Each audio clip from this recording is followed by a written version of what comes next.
لاعب النادي الاهلي والزمالك السابق كابتن رضا عبد العال.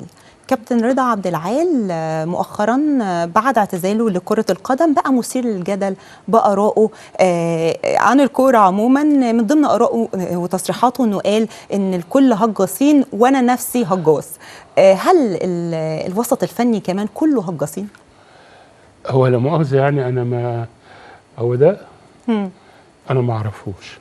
لعلمك انا ماليش في الكورة ولا اعرفهم ولا اعرف مين ده ولا مين ده. طب مدرسة الهجص عموما الهجص في النقد والتحليل احنا في مصر ما فيش مجال ما فيهوش هجاصين وما فيش مجال. الوسط الفني فيه هجاصين طبعا فيه.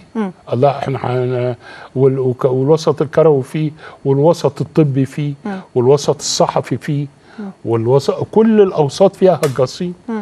فما يعني احنا الشواذ مثلا هتلاقي في وسطينا الناس الطبلجيه والمهجصين والبتاع وعارفينهم. اكيد.